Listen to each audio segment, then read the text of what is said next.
ন্যাটোর মৃত্যু ঘণ্টা বেজে উঠেছে। ইউরোপের দেশগুলো এখন বিপদে আছে। জ্বালানি শক্তি আর নিরাপত্তা ইস্যুতে বিদেশের উপর নির্ভরতার কারণে তাদেরকে অনেক বড় খেসারত দিতে হবে। এই মুহূর্তে ইউক্রেন রাশিয়া যুদ্ধ নিয়ে সৌদি আরবে আলোচনা চলছে। সেখানে আমেরিকা এবং রাশিয়া সিদ্ধান্ত নিচ্ছে ইউক্রেনের ব্যাপারে, কিন্তু ইউক্রেনকেই ডাকা হয়নি।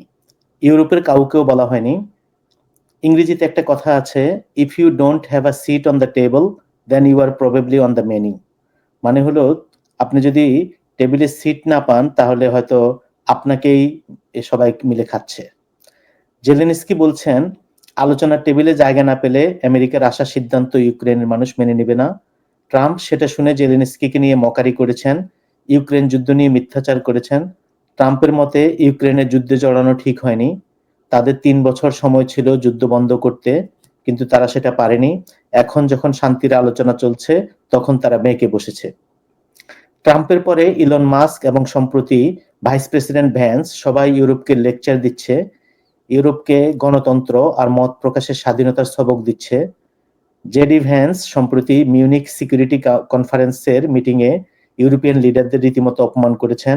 ভ্যান্সের মতে ইউরোপের শত্রু রাশিয়া বা চীন নয়, ইউরোপের শত্রু অভ্যন্তরীণ গণতন্ত্র এবং মত প্রকাশের স্বাধীনতা।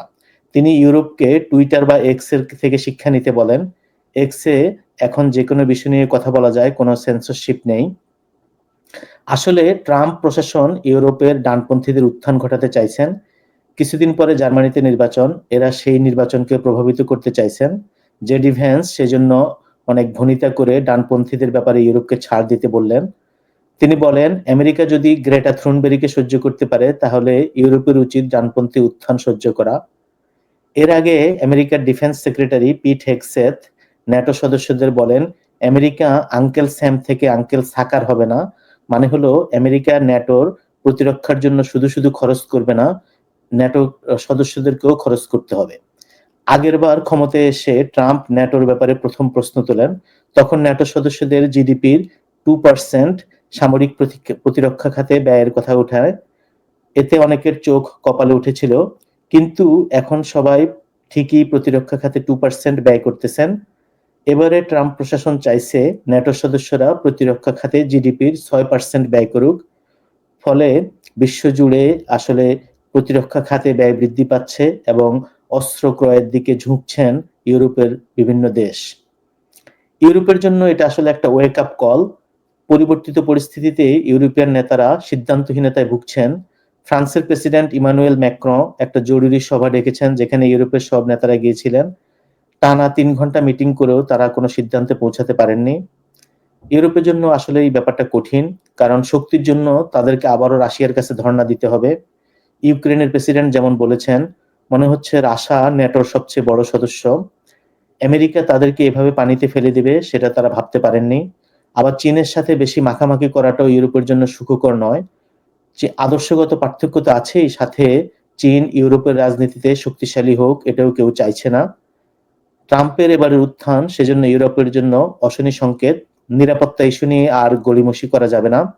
আমেরিকার হেজেমনি মানতে কষ্ট হলে জ্বালানি শক্তি এবং প্রতিরক্ষা খাতে ইউরোপকে সিরিয়াস হতে হবে। আমেরিকা বা রাশিয়ার বিকল্প দেখতে হবে। শক্তিতে স্বয়ংসম্পূর্ণ হবার কথা চিন্তা করতে হবে। আমেরিকার উপর নির্ভর করে থাকলে আমেরিকার কথা শুনতে হবে এবং রাজনৈতিক ও অর্থনৈতিক হস্তক্ষেপ মেনে নিতে হবে।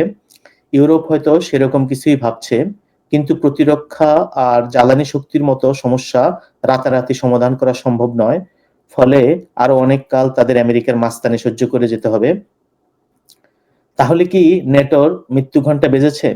জার্মানির এক রাজনৈতিক অ্যানালিস্টের মতে ন্যাটোর অবস্থা এখন শ্রোডিঞ্জারের বিড়ালের মতো, একই সাথে মৃত এবং জীবিত।